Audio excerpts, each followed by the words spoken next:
Hi everybody, thanks for tuning in to the Masterflow Plumbing YouTube channel, where it is our goal and our mission to help teach you, the average homeowner, some basic plumbing repairs that you can accomplish around the home yourself. Before you do attempt to do any of this though, we would like to remind you that plumbing can be a dangerous activity and can cause personal injury and or property damage. So before you attempt to do any of this, please read our full disclaimer down here in the description box. While you're down there, please go ahead and click the subscribe button and the like button, as it does help us tremendously to keep bringing you this useful content. Okay, in today's video we are going to talk about stop valves.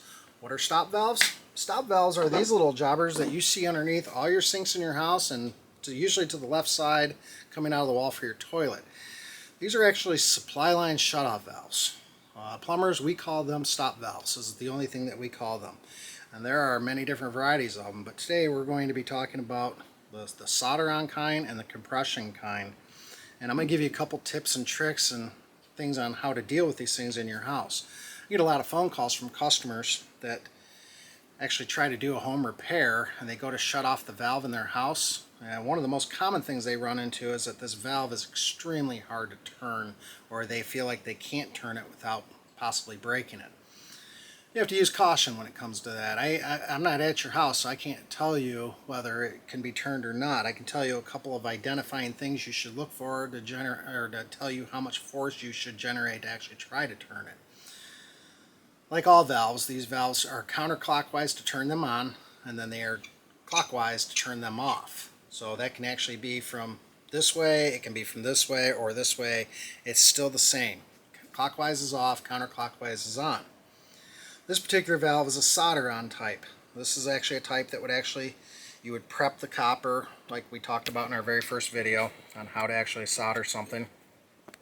And then this would actually get soldered on. These are not commonly used too much anymore because modern homes have a tendency to use PEX plumbing. We are not going to be talking about any PEX today. However, PEX does use a similar valve to this in some cases. However, they use a PEX connection, which is a crimp connection. We're not going to talk about that too much other than that today. So yeah, if you have one of these in your house and it's soldered on there, I'm going to give you a couple of tips. Actually, we're going to work with the angle stop. This is what we call an angle stop. This particular one is a Brasscraft is the brand. I like Brasscraft stuff because it's quite universal. It's been my experience that for the last 30 years, if you've had one of these in your house that's 30 years old, there's a good chance that I can actually repair it quite easily with a brand new one. A lot easier than you might think without having to actually do any kind of soldering or anything really too difficult. We'll get into that in a few minutes. But for right now, we're going to talk about how you actually would attach one of these to a pipe. So you have two compression fittings on here. This is the 3/8 side, which is the side that will feed the water to your toilet or to your sink. And you'll have one of these underneath the sink. There'll be a hot and a cold. The kitchen sink, there'll also be an additional one for the dishwasher. And sometimes there's another one for a reverse osmosis system. Typical kitchen sink's going to have 3 or 4 of these underneath it. Typical bathroom sink will only have 2, and a toilet will only ever have 1.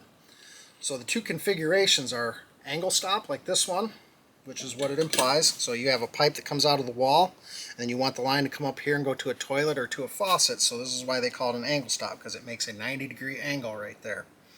The other type would be a straight stop, and these would be for if you had a pipe coming through your floor, which is common.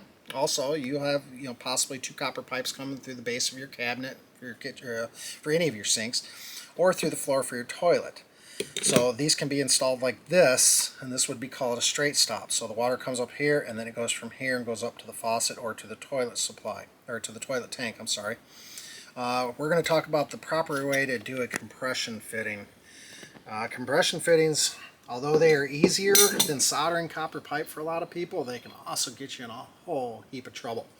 So what you want to make sure of is that you actually do it properly. And one of the most common things that people do is they put these things on, they tighten them down until they feel snug, and then they call it good. It's often not good enough. So what we're trying to accomplish here, when we install one of these on a piece of copper pipe like this, I'm going to kind of just start from the beginning. We're going to put the nut on there like that, and then we're going to put what is called the ferrule. This is a brass ferrule, which is what we want for copper. Sometimes these are plastic. We're installing this on some type of a plastic piping. It's not real common. Again, plastic piping is usually PEX piping, and we use a different kind for that. And we'll probably cover that in another video. But to install one of these, you're going to have a piece of pipe like this. Usually you'll have some kind of a decorative chrome spinner, we call them, or a scutcheon right here to hide the hole where it comes through the wall. We don't need that for today's demonstration. So we're going to put this nut on here like this. We're going to put our ferrule on here like this. And then we're going to take some pipe thread compound, or as most plumbers will call it, we call it pipe dope. Not sure where that came from. I certainly didn't invent the term, but that's what we commonly call it. But it is pipe thread compound. Now the stuff I'm using is green, and ironically it is called green stuff. So it's the green stuff. And the purpose for it isn't really to make a seal in this particular instance. It's more about, I'm going to use this angle one for this demonstration. It's more about lubricating these threads right here. Okay, as you can see from the factory, they've chrome plated those threads for us, which isn't necessarily what we wanted them to do. That can actually cause a binding when you go to tighten that compression nut on here, and this is what I'm talking about. You can actually tighten it to where you think it's tight and it's really not. So what we're going to do, and I actually stole this idea from one of my buddies who's an auto mechanic, and he is a race car guy. So he builds engines, and he taught me that they use anti-seize on bolts so they get a nice even torque and don't get a false torque reading because of binding on the bolts, mainly on engine heads and stuff like that. Well, this is no different. So we're going to use this as an anti-seize compound. We're going to put this on the threads. Again, we're not trying to seal it. We're just going to try to kind of lubricate it a little bit. And I guess if you didn't have any of this laying around, you could use a little bit of plumber's grease. I guess that would probably work just as well. But once you have that on there like that, nice and neat, you're going to put this on. You're going to kind of slide this all back over here. See that ferrule's in there. It's going to slide in there also at the same time. We're going to snug it up as much as we can by hand. And then we're going to talk about the different tools that we can use for tightening this down, and then I will show you how to tighten it down. Okay, you could use a couple of these if you needed to. You do need to hold back over here.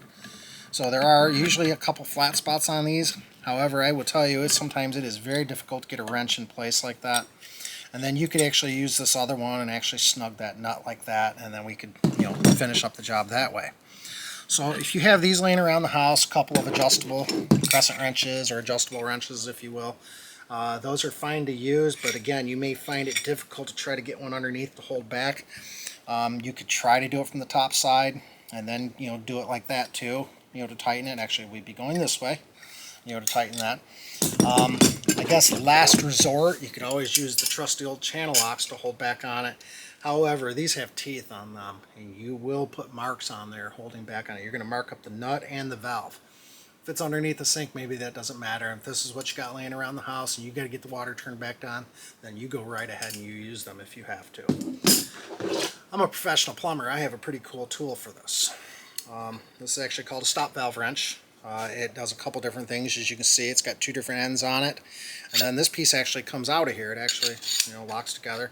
I think they sell these at Home Depot still. They may or may not at some of the other big box stores, but as you can see from mine, it gets used. I've had it around for quite a while. I've had this particular tool probably for 20 years. So anyways, these two pieces right here allow me to actually use this one end. You can see it's tapered right there, and I can put that in here like this, and then I can actually use this end and begin to tighten it. So I can hold back with this end, and then I can actually tighten this down right here. So you can hear that squeaking. That's that chrome plating they put on those threads that actually causes it to bind. So if I wouldn't have lubricated that at all, I'd have a tough time. So you can feel that is actually as tight as this one wants to go right here. And it is super tight. At this point, that valve is not going to go anywhere. So I actually can try to turn it. As you can see, it is holding stronger than what my bench vise is holding. So that's actually how you go ahead and do that. And of course, after you're done, you want to go ahead and make sure it is turned off. So clockwise is off, counterclockwise is on, as we'd mentioned. And then at that point, you can go ahead and turn your water back on slowly. I always recommend you turn your water on slowly so you don't stir up sediment in the system and plug something up somewhere. So after you have the water back on, I always recommend that you keep an eye on this for at least a couple of hours. Make sure you don't develop any drips right underneath here. Anywhere underneath this nut right here, you don't want to develop any drips. If you do, you need to turn off your water, probably pull it back off there, and we'll talk about that in just a second, how you do that. And then you'd probably want to re-lubricate those threads with some pipe thread compound, and then go ahead and try to do it again, and make sure you have it seated up properly. Okay, so with that said, let's talk about if you already have one of these type in your house and you have this compression nut over here on this side. It's quite easy to replace this valve. If first thing you're going to want to do is turn the water off to your house. You're going to take whatever tool you used to tighten it, and you can do the same thing here. Basically, what you're going to do is you're going to go ahead and reverse this, and you're going to go ahead and loosen this, and you're going to take this off. Now, mind you, if there's water in the system, you're going to have a towel down here on the floor or a little bucket of some sort if you can get one underneath it to catch the water in. Because when you pull this off here, it's going to let the water out.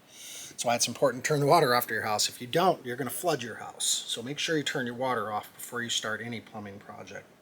So as you can see, what that leaves behind here is it leaves the nut and it leaves the ferrule that cannot be removed at this point because it is crimped onto that pipe. But the cool thing is that that nut is universal. I can go ahead and grab another valve, another brand new one, and I can go ahead and I can dope up those threads like this. And then I can go ahead and attach this one just like I did that first one. Only now I've already got it crimped on there, and I don't have to really torque it like I did the first time. So we will go ahead and get this wrench on here, and then we will go ahead and tighten that down. And you will see it's that simple. You make sure it's turned off. Reconnect your faucet to it if you need to, or your toilet supply line.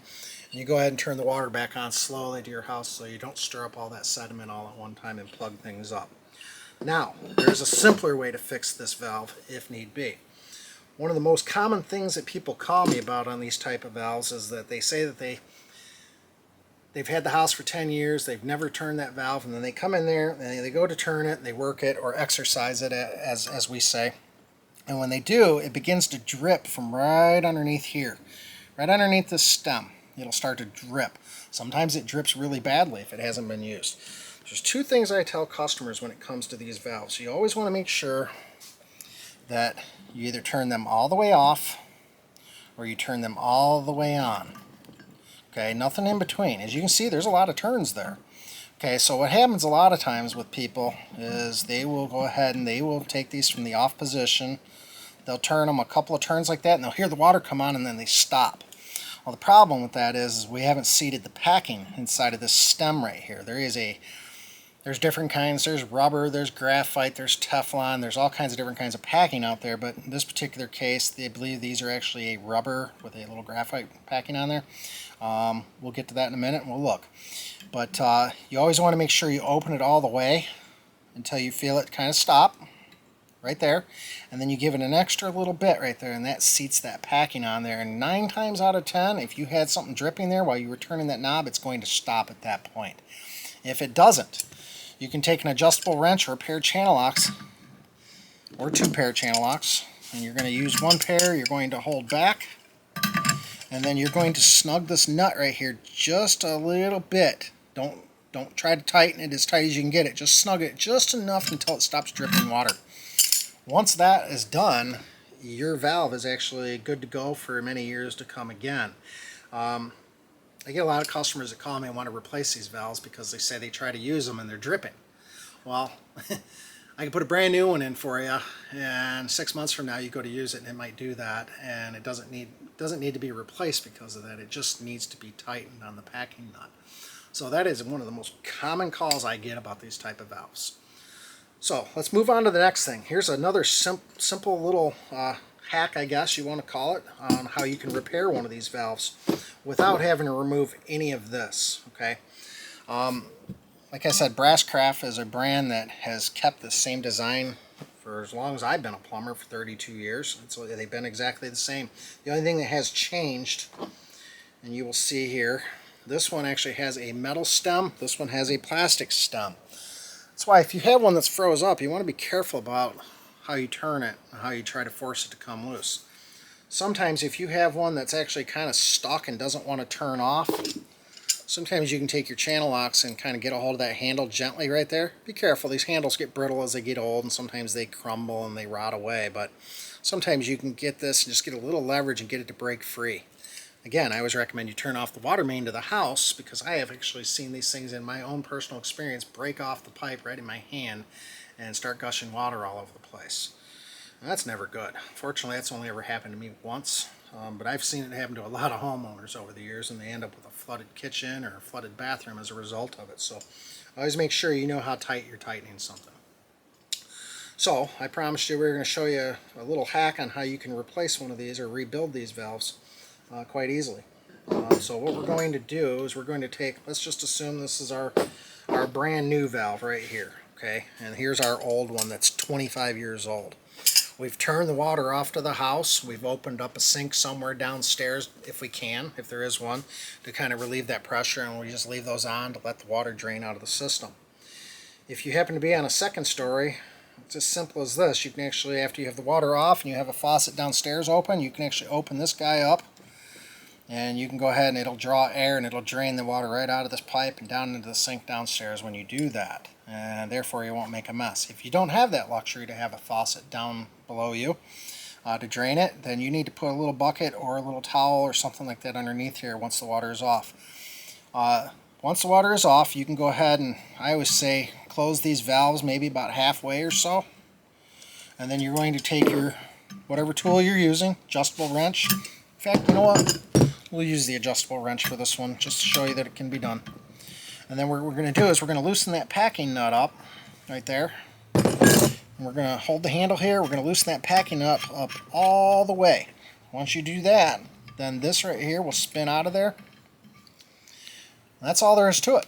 This is the brains of the valve. This is the whole thing right here. This right here that's left is just a chunk of brass with a chrome finish on it. If you look inside of there right there, you will see that there's, here, let me turn it for the camera. You will see there is actually nothing in there. It's just a pipe. Okay, and it's just a chunk of brass, and it holds the guts right there.